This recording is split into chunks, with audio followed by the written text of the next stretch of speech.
Welcome students. Next algae का topic है बेसिलेरियोफाइसी या बेसिलेरियोफाइटा, जिसे गोल्डन ब्राउन एल्गी के नाम से जाना जाता है। और इसके मेंबर्स सामान्य रूप से डाइटम कहलाते हैं। शैवालों का एक विशेष और एक स्पेशल ग्रुप है डाइटम, और इनकी कोशिका की सबसे बड़ी विशेषता है कि इसमें सिलिसिफिकेशन पाया जाता है, अर्थात कोशिका भित्ति का अधिकांश जो ड्राई वेट है, सेल का अधिकांश ड्राई वेट लगभग 50% के आसपास वो सिलिका या क्वार्टजाइट का डिपोजिशन होता है। तो सिलिका की उपस्थिति डाइटम की कोशिका भित्ति का विशेष लक्षण है। इसके अलावा इसकी जो कोशिका भित्ति है वो दो कपाटों की बनी होती है, ऑलमोस्ट 2 इक्वल ओवरलैपिंग हाल्व्स, जिसे अपन एपिथिका और हाइपोथिका कहते हैं। तो आपके सिलेबस में डाइटम से संबंधित जनरल अकाउंट है बेसिलेरियोफाइसी का, तो उसमें अपन सबसे पहले बेसिलेरियोफाइसी के जनरल कैरेक्टर्स देखेंगे, और इसके बाद में उनका अकरेंस और habitat, then cell structure, ornamentation और रेंज ऑफ थैलस स्ट्रक्चर, और उसके बाद में रिप्रोडक्शन पढ़ेंगे। तो सबसे पहले बेसिलेरियोफाइटा, जिसे अपन बेसिलेरियोफाइसी वर्ग के अंतर्गत पॉपुलरली ये मेंबर डाइटम के नाम से जाने जाते हैं। और इसके ऑलमोस्ट जो मेंबर है वो यूनिसेलुलर होते हैं, एक कोशिकीय होते हैं, परंतु ओकेजनली ये कोलोनियल या फिलामेंटस फॉर्म में भी पाए जाते हैं। कुछ अपन उदाहरण लेके उनको देखेंगे। तो पहले जनरल फीचर्स की बात करते हैं। ये बात बता दी आपको कि इसमें मोस्ट ऑफ मेंबर एक कोशिकीय शैवाल होती है ये, और रेयरली ओकेजनली ये कोलोनियल फॉर्म में भी पाए जाते हैं, जो मिस्सेलियस के द्वारा, या उसमें अलग अलग जो हेरी स्ट्रक्चर या सिटी पाई जाती है जिसके द्वारा ये कॉलोनी का निर्माण करते हैं, तो उस फॉर्म में भी पाया जाता है। जैसे कि आपके कीटोसिरोस है, कीटोसिरोस एक कोलोनियल है, मेलोसिरा एक फिलामेंटस फॉर्म है, बाकी मोस्ट ऑफ जो है वो यूनिसेलुलर फॉर्म के रूप में रहते हैं। ये जो डाइटम है उनकी कोशिका में दो प्रकार की सिमेट्री पाई जाती है, यानी दो प्रकार के डाइटम होते हैं।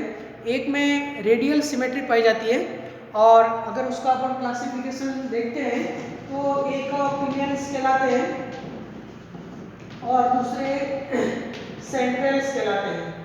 ये दो इसके मेजर ग्रुप है वर्गीकरण में। पिनियल्स जो होते हैं, पिनियल्स के उदाहरण जैसे आपके पिनुलेरिया है, नेविकुला है, इस प्रकार के डाइटम में दोनों जो कपाट होते हैं उनके बीच में रेफेस सिस्टम पाया जाता है, और ये बाइलेटरल सिमेट्री शो करते हैं। पिनियल्स में कौन सी सिमेट्री पाई जाती है? समद्विपार्श्वी आइसोबाइलेटरल ये सिमेट्री शो करते हैं, और सेंट्रल्स जो होते हैं ये रेडियल सिमेट्री शो करते हैं। इसमें रेडियल सिमेट्री पाई जाती है, जैसे कि साइक्लोटेला है, डाइटम का नाम साइक्लोटेला है, कोसिनोडिस्कस है, स्टीफेनोडिस्कस है, ये कुछ सेंट्रल्स के उदाहरण हैं। तो ये आपके एक कोशिकीय कॉलोनियल और उसके आपके सिमेट्री के बारे में बता दिया। इसके बाद में जो इसका सबसे इम्पोर्टेंट कैरेक्टर है वो रिजिड सेल वॉल है। रिजिड जो इसकी सेल वॉल है, जो कि 2 पार्ट बॉक्स लाइक स्ट्रक्चर है। ये समझना थोड़ा टफ होता है कि 2 पार्ट बॉक्स लाइक स्ट्रक्चर है, और फिर उसमें जब 2 पार्ट बॉक्स लाइक स्ट्रक्चर है, उसको आप ऐसे समझिए जैसे संदूक होता है, संदूक के ऊपर जो उसका लिड होता है, ढक्कन, वो निचले पार्ट को पूरा ओवरलैप करता है। तो उसमें अपन दो दृश्य देख सकते हैं, एक संदूक के ऊपर के ढक्कन का दृश्य ऊपर की ओर से, और एक संदूक और निचला पार्ट जहाँ ओवरलैप हो रहा है वो साइड जो व्यू है, तो वहाँ पे मेखला यानी गर्डल बनती है, और ऊपर जो है वो उसका प्लेन होता है। दूसरा उदाहरण आप पेट्री डिश से समझ सकते हैं। पेट्री डिश होती है, पेट्री डिश के अंदर छोटा पार्ट और बड़ा जो उसमें हाल होते हैं वो एक दूसरे में इस प्रकार से फिट हो जाते हैं। तो ऊपर का जो ढक्कन बड़ा होता है वो उसको ओवरलैप करता है। तो उस पेट्री डिश को अपन दो तरीके से देख सकते हैं। ऊपर से उसका वाल व्यू जो इसकी सरफेस है, वाल का मतलब सरफेस से है, और साइड का व्यू जब अपन देखते हैं तो वहाँ पे ओवरलैपिंग जो उसके पार्ट है वो उसका गर्डल व्यू कहलाता है, मेखला वाला। तो वैसी कोशिका भित्ति होती है इसकी डाइटम की, तो ये रिजिड होती है, काफ़ी कठोर होती है, क्योंकि उसमें सिलिका का डिपोजिशन होता है। और जैसा अपन जानते हैं कि सिलिका जो है वो एक डिग्रेडेशन के प्रति रेजिस्टेंट शो करती है, इसलिए काफ़ी रिजिड होती है और बॉक्स लाइक स्ट्रक्चर है, और उसका नाम क्या है, फ्रिचुल। इसको फ्रिचुल कहते हैं।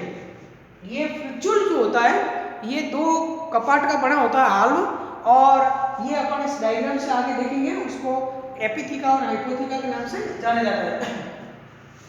इसके बाद में कोशिका भित्ति सिलिसिफाइड तो होती है, और सिलिसिफिकेशन के कारण डाइटम की, मोस्ट ऑफ डाइटम की जो कोशिका भित्ति है, जो उसका सरफेस भाग होता है, वहाँ पे अनेकों सेकेंडरी स्ट्रक्चर पाए जाते हैं। सेकेंडरी स्ट्रक्चर जो है वो ये और डाइटम है वो शो करते हैं, यानी कि सिलिका के डिपोजिशन के पश्चात जब पूरी कोशिका बन जाती है, उसके बाद सिलिका का अलग अलग तरह से डिपोजिशन होता है, तो उसमें सेकेंडरी स्ट्रक्चर पाई जाती है, जिसके कारण उसमें भिन्न भिन्न प्रकार का ऑर्नामेंटेशन दिखता है, जो अपन आगे पढ़ेंगे। ऑर्नामेंटेशन और सेकेंडरी स्ट्रक्चर कौन कौन से हैं। इसके बाद में पिगमेंट्स की बात करते हैं। क्लोरोफिल ए पाया जाता है, जो सभी शैवाल वर्गों में पाया जाता है। इसके अलावा क्लोरोफिल सी C1 और C2 दोनों इसमें होते हैं। क्लोरोफिल सी एक तो फियोफाइसी में पाया जाता है और एक बैसिलेरियोफाइसी में, तो यहाँ पे C1 C2 दोनों है, लेकिन इसमें जो मेजर पिगमेंट है वो कैरोटीनॉइड है, फिकोजैंथिन। ये फिकोजैंथिन की डोमिनेंसी के कारण ये गोल्डन ब्राउन कलर के शैवाल है वो दिखते हैं। हालांकि कुछ शैवाल ऐसे होते हैं जो कि कलरलेस भी होते हैं, वो मोस्टली हेटेरोट्रॉपिक नेचर के होते हैं, और वो सी वीट जो होती है, समुद्री शैवाल या दूसरे प्रकार के जो समुद्री फोना होते हैं, उसके ऊपर ये सरफेस में पाए जाते हैं। बाकी मोस्ट ऑफ है वो गोल्डन ब्राउन ऑटोट्रॉप के रूप में होते हैं। स्टोरेज प्रोडक्ट के रूप में फैट्स और क्राइसोलेमिनेरिन।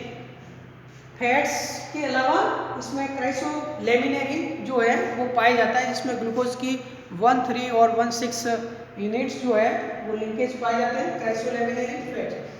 मोटाइल स्टेज के रूप में जब अपन बात करते हैं, डाइटम में भी फ्लैजिला पाए जाते हैं, लेकिन केवल उनकी मोटाइल स्टेज के अंदर पाए जाते हैं। तो मोटाइल स्टेज के अंदर इसमें सिंगल पेंटोनिमेटिक फ्लैजिलम पाया जाता है, एक कसाबिका, और वो भी पेंटोनिमेटिक।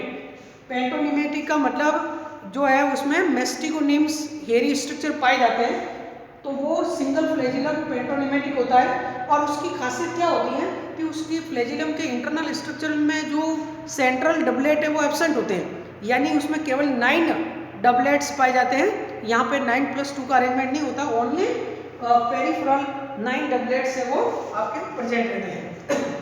तो ये बैसिलेरियोफाइसी की जनरल कैरेक्टर से अगर एग्जाम में पूछा जाता है बी पार्ट में, तो आप उसमें लिख सकते हो। नेक्स्ट अपन बात करेंगे अपरेंस और हैबिटेट की। आवास कैसा है, कहाँ पाए जाते हैं। जैसा कि अपन जानते हैं डाइटम है वो तीनों प्रकार के कंडीशन में पाए जाते हैं। ये फ्रेश वाटर भी होते हैं और मरीन वाटर्स में भी पाए जाते हैं, समुद्री आवास में, और कहीं कहीं ये दोनों का मिक्सचर होता है, ब्रैकिश वाटर, उसमें भी ये पाए जाते हैं। तो ये हर एक प्रकार के एक्वाटिक कंडीशन में पाए जाते हैं, परंतु उनकी इंक्रीजिंग जो ग्रोथ है वो वास्तव में एक वाटर क्वालिटी का इंडिकेटर होता है। डाइटम की ग्रोथ जो है वो वाटर क्वालिटी का इंडिकेटर होती है। जहाँ पे बेस्ट वाटर क्वालिटी होती है वहाँ पे उनकी ग्रोथ है वो ज़्यादा होती है।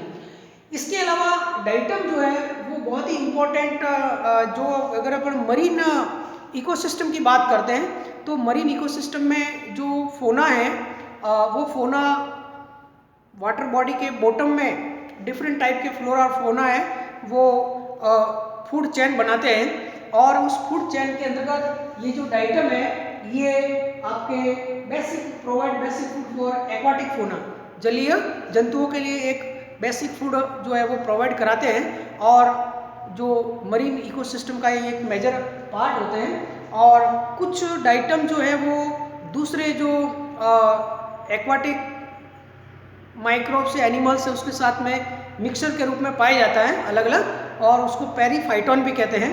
तो इनका जो अकरेंस है ये देखिए एक तो प्लैंकटन होता है शब्द आता है प्लैंकटन। प्लैंकटन अपन कहते हैं कोई भी सेल्स है या कोई एनिमल्स प्लांट है जो वाटर बॉडी पे फ्रीली सरफेस पे मूव कर रहा है, फ्रीली मूविंग जो है वो कहलाता है प्लैंकटन।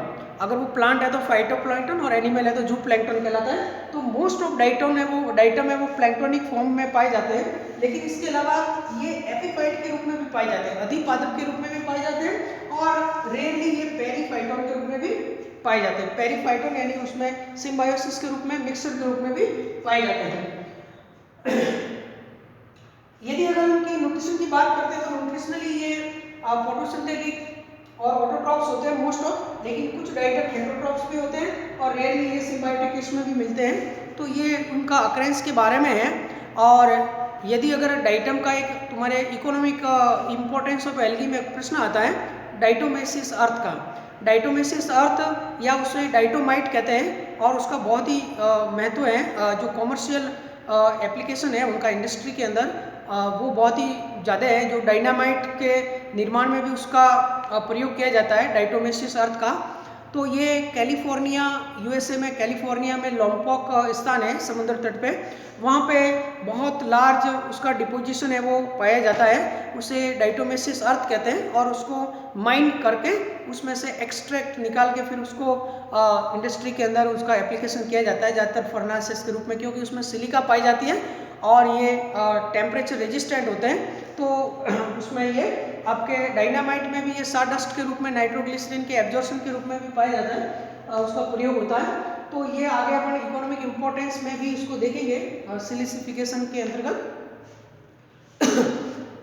डाइटम की जो सेल है, डाइटम के सेल के अंदर डिवीजन यानी माइटोसिस के लिए और उसकी ग्रोथ के लिए और सिलिसिफिकेशन के लिए सिलिकॉन जो एलिमेंट है उसकी अति आवश्यकता होती है। सिलिकॉन जो है वो एक प्राइमरी रिक्वायरमेंट है for division mitosis of in diatom and further growth. Silicon काफ़ी इम्पोर्टेंट है। अब अपन उसके कोशिका की बात करते हैं। देखिए ये एक डाइटम है पिनुलेरिया। पिनुलेरिया डाइटम है जिसमें आइसोबाइलेटरल सिमेट्री पाई जाती है। तो पिनुलेरिया को अगर अपन दो तरीके से देखते हैं, ये उसका पहला वालो व्यू है और ये गर्डर व्यू है, यानी ये उसका सरफेस व्यू है और ये इसका साइड का व्यू है। तो ये पिनुलेरिया है, इसको अपन माइक्रोस्कोप में स्लाइड में भी देखते हैं, उसको ज़्यादातर ये चमकीले कलर के दिखते हैं, भूरे कलर के। तो पिनुलेरिया का वाल व्यू है, यहाँ पे आप देखिए ये सेंटर में एक जो लाइन चल रही है, ये सेंटर में जो लाइन है इसको अपन स्ट्री कहते हैं। ये आपके रैपे कहलाता है, ये रैपे सिस्टम है। तो ये रैपे सिस्टम है वो सिमेट्रिकल जो डाइटम होते हैं उसमें पाया जाता है, जो कि एक लॉन्गिट्यूडनल स्लिट होती है।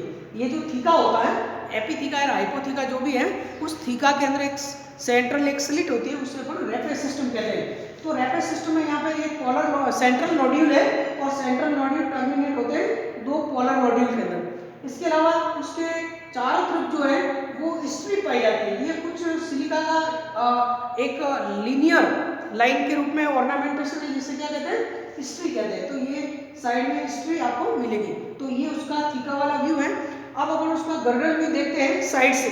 तो जैसा आपको हमने बताया है कि कोशिका भित्ति जो है वो टू ओवरलैपिंग ऑलमोस्ट इक्वल हाल्व्स की बनी होती है, जिसे एपीथीका और हाइपोथीका कहलाते हैं। जो बड़ी साइज की है वो एपीथीका और जो ओवरलैप हो रही है वो कहलाती है हाइपोथीका। तो एपीथीका और हाइपोथीका जो है इसमें देखिए ये एपीथीका है जो कि उसको कवर कर रहे हैं, ये ढक्कन पूरा उस पर फिट हो रहा है, और ये नीचे वाली है वो आपके हाइपोथीका है। ये आपका एपोथीका है और ये क्या है, हाइपोथीका है, ये इधर वाली। तो ये दोनों जहां पे ओवरलैपिंग कर रहा है, इसका भाग यहाँ तक आ रहा है और ये ओवरलैप होकर के यहाँ तक आ रहा है। तो ये यहाँ पे एक गर्डर का निर्माण होता है।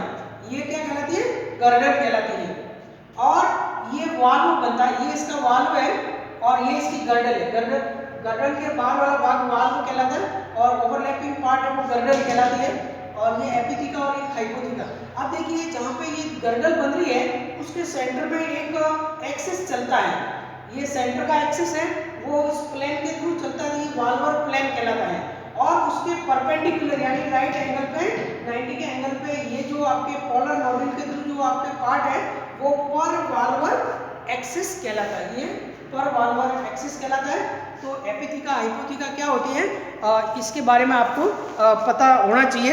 और इसके अलावा आपके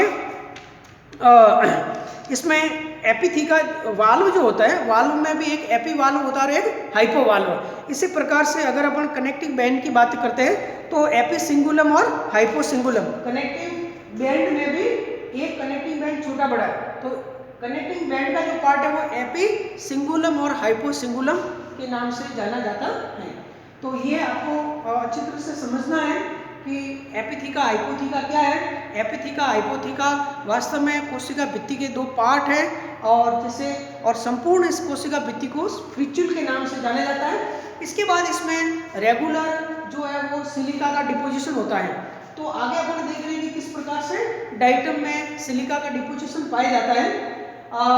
हेंडले के हाइपोलॉजिस्ट हेंडले ने 1964 में स्टडी किया और उनके अकॉर्डिंग जो है वो 4 प्रकार के ये ऑर्नामेंटेशन डाइटम में देखने को मिलते हैं। सबसे पहला सेंट्रिक या रेडियल टाइप का है। वो डाइटम जिसके अंदर रेडियल सिमेट्री पाई जाती है। इसको अपन चित्र के द्वारा एक्सप्लेन करेंगे। डाइटम जिसमें रेडियल सिमेट्री पाई जाती है और इसको अपन इस प्रकार से देखते हैं। ये डाइटम जो है और जिसमें रेडियल सिमेट्री पाई जाती है आपके, उसके अंदर सिलिका का डिपोजिशन इस प्रकार से होता है। इसमें ये कहलाता है सेंट्रिक, यानी यहाँ पे सिलिका का डिपोजिशन सेंट्रीफ्यूगल होता है, अंदर से बाहर की ओर रेगुलरली पूरी सरफेस पे आपके सिलिका पाई जाती है। तो लेकिन इसमें सेंटर के अंदर ज़्यादा मात्रा में सिलिका है, बाहर की ओर कम होती है, यानी सिलिका का डिपोजिशन का जो केंद्र पॉइंट है वो सेंटर है इसका। तो ये आपके साइक्लोटेला जो है, इसका उदाहरण जो है वो आपके साइक्लोटेला है, जो सरफेस से आपको इस प्रकार से ये साइक्लोटेला इस प्रकार से, या स्टिफेनोकोकस कॉन्सिस उसमें भी यही पाया जाता है। तो ये कहलाएगा आपका सेंट्रिक या रेडियल। ट्रेलिसॉइड जो होता है, ट्रेलिसॉइड के अंदर का तो आपके ये इक्वल होता है। ट्रेलिसॉइड में जो डिपोजिशन होता है बिल्कुल ही इक्वल होता है। यहाँ पे किसी पॉइंट के थ्रू कोई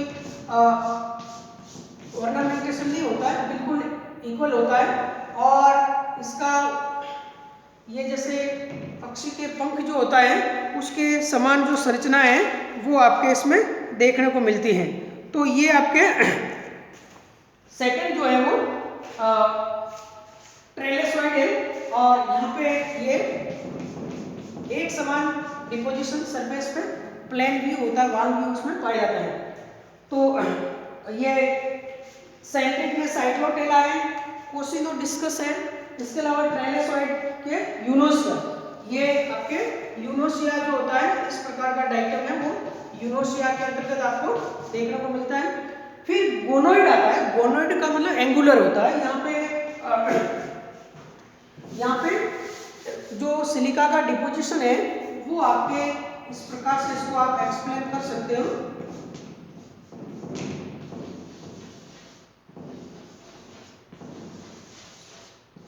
ये कहलाता है आपके गोनोइड।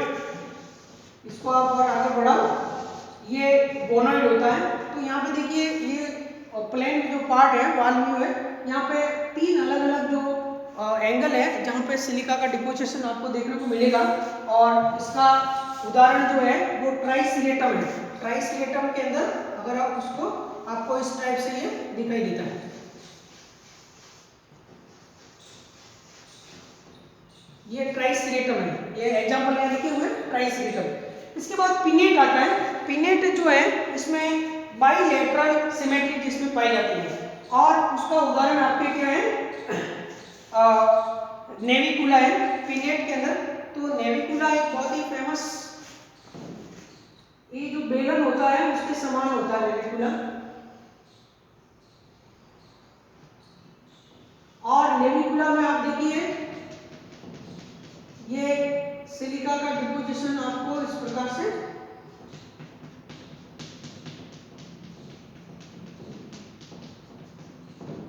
सेंटर से दोनों पार्ट में एक समान डिपोजिशन आपको मिलेगा। तो इसको समझने के लिए यहाँ पे अपन जो डायग्राम बनाएंगे,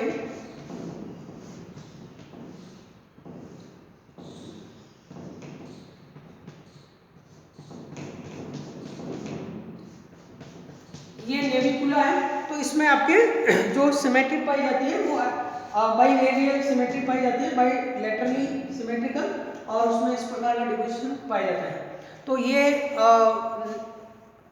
आपके डाइटम में की कोशिका भित्ति में पाए जाने वाले अलग ऑर्नामेंटेशन है, और उसका भी प्रश्न एग्जाम में आता है। अब अपन कुछ सेकेंडरी स्ट्रक्चर की बात करेंगे। जो सिलिका के डिपोजिशन होता है उससे कुछ सेकेंडरी स्ट्रक्चर भी पाए जाते हैं। तो उसमें एक है स्ट्री या पंक्ति। स्ट्री या पंक्ति जो होती है वो छोटे छोटे सिलिका की आपके स्ट्रेट लाइन के रूप में उसका डिपोजिशन होता है, उसे अपन स्ट्री या पंक्ति कहते हैं। इसके अलावा एरोली है, एरोली। एरोली जो होती है वो एक सिंक के समान संरचना होती है। एक धसे हुए बॉक्स जो होता है, सिंक बॉक्स होता है, उसके समान एक एम्बेडेड स्ट्रक्चर होती है, उसे एरोली कहते हैं। वो छलनी के समान दिखाई देते हैं। इसके बाद में कैनालिकुली। कैनालिकुली जो है वो डाइटम की कोशिका की जो सरफेस है उस पर छोटी छोटी आपके ट्यूब्यूल्स के रूप में, नलिकाओं के रूप में उसमें संरचनाएं पाई जाती है, उसे कहते हैं कैनालिकुली। तो कैनालिकुली जो है ये आपके थीन, नेरो और ट्यूबुलर चैनल्स होते हैं। वाल्व भी होता है, उस वाल्व व्यूह में पाए जाने वाले थीन ट्यूबुलर स्ट्रक्चर है, चैनल्स है, उसको कैनालिकुली कहते हैं। और इसके बाद ये आते हैं कोस्टी या रिब्स। ये कोस्टी या रिब्स कुछ डाइटम होते हैं जिसके ऊपर, जहाँ पे जो वाल्व है, प्लेन है, उसके ऊपर जहाँ पे सिलिका का डिपोजिशन ज़्यादा मात्रा में दिखाई देता है, कुछ भाग में ज़्यादा मात्रा में अगर सिलिका का डिपोजिशन होता है तो वो रिब्स के समान संरचनाएं दिखाई देती है। तो ये सारी सेकेंडरी स्ट्रक्चर के रूप में है। और इसके बाद में अपन रेंज ऑफ थैलस स्ट्रक्चर की बात करते हैं। तो इसमें अलग अलग, अगर रेंज ऑफ थैलस स्ट्रक्चर की बात करते हैं बेसिलेरियोफाइसी में, तो इसमें अलग अलग प्रकार के, जैसे यूनिसेलुलर फॉर्म है, इसके बाद में फिलामेंटस है, कॉलोनियल है, ये अलग अलग प्रकार के उसमें शैवाल देखने को मिलते हैं। तो इसके अंतर्गत आप देखिए रेंज ऑफ वेजिटेटिव स्ट्रक्चर के अंतर्गत निडल लाइक, एक जो निडल शेप्ड जो होता है जिसे सिनेड्रा कहता है। कुछ डाइटम ऐसे होते हैं, एक जो निडल होती है उसके समान ये संरचना होती है आपके, ये सिनेड्रा होता है। सिनेड्रा ये कैसा होता है? निडल लाइक होता है। इसके अलावा मेलोशिरा की बात करते हैं, तो मेलोशिरा में ये कोशिका आपके एक फिलामेंटस फॉर्म के रूप में आपके पाई जाती है, ये मेलोशिरा है, मेलोशिरा। इसके अलावा नेविकुला है, यूनिसेलुलर फॉर्म है, जो आपके बेलन समान जो अभी बता बढ़ाया है वो आपका ये नेविकुला संरचना है। और इसके अलावा साइक्लोटेला या क्वेश्चन है, यहाँ पे एक गोलाकार संरचना आपके दिखाई देगी। और इसके अलावा कुछ एस्टेरोनेला स्टार के समान भी कुछ आपके ये डाइटम है वो स्टार शेप्ड संरचना के रूप में पाए जाते हैं। एस्टेरोनेला, एस्टेरोनेला जो है ये स्टार शेप है। तो ये अलग अलग जो संरचना है, शेप है, वो आपके डाइटम में पाए जाते हैं। कहने का मतलब निडल शेप हो या एक स्फेरिकल बॉडी प्लेट के रूप में हो सकते हैं, बेलनाकार हो सकते हैं, तंतुकीय हो सकते हैं, और आपके ये तारे सदृश हो सकते हैं, जैसे एस्टेरोनेला है। और एक आपका और कीटोसिरोस होता है, ये कीटोसिरोस के अंतर्गत यहाँ पे जो कोशिका है वहाँ आपको ये उसका ज़्यादातर डाइटम के अंदर आपके पैराइटल, लार्ज पैराइटल क्लोरोप्लास्ट पाया जाता है मोस्टली, या कहीं कहीं ये डिस्कॉइड फॉर्म में क्लोरोप्लास्ट पाए जाते हैं, जिसमें एक सेंट्रल वैक्यूल भी पाई जाती है। और जो ये कीटोसिरोस है, ये कीटोसिरोस है, यहाँ पे सिटी भी पाई जाती है। ये अगर यहाँ पे आप देखोगे तो ये सिटी, इसको सिटी कहते हैं। तो ये आपके और कुछ डाइटम जैसे आपके पंखनुमा संरचना के रूप में ये इस टाइप से भी मिलते हैं। जैसे ये लिग्नोफोरा है, लिग्नोफोरा जो है उसमें ये पंखनुमा आपके संरचना के रूप में पाए जाते हैं। तो अलग अलग प्रकार के वेजिटेटिव स्ट्रक्चर है वो डाइटम में देखने को मिलते हैं। तो आज के वीडियो लेक्चर में अपन ने डाइटम बेसिलरियोफाइसी के जनरल कैरेक्टर्स, सेल स्ट्रक्चर्स और इसके अलावा सिलिका का डिपोजिशन किस प्रकार से होता है, ऑर्नामेंटेशन क्या है, सेकेंडरी स्ट्रक्चर क्या है और वेजिटेटिव जो रेंज ऑफ स्ट्रक्चर क्या है उसके बारे में स्टडी किया है। और एक उसमें लेक्चर और अपन देखेंगे जिसके अंतर्गत उसमें रिप्रोडक्शन की बात करेंगे, इसमें सेल डिवीजन कैसे होता है और सेल डिवीजन और दूसरा ऑक्सोस्पोर फॉर्मेशन के द्वारा डाइटम में रिप्रोडक्शन किस प्रकार से पाया जाता है। ऑक्सोस्पोर फॉर्मेशन है वो मोस्टली पिनेक्स टाइप में होता है और ऑटोगैमी जो है स्वयुग्मन वो मोस्टली आपके रेडियल टाइप के डाइटम में होता है। तो आज के वीडियो लेक्चर में इतना ही। Thank you very much.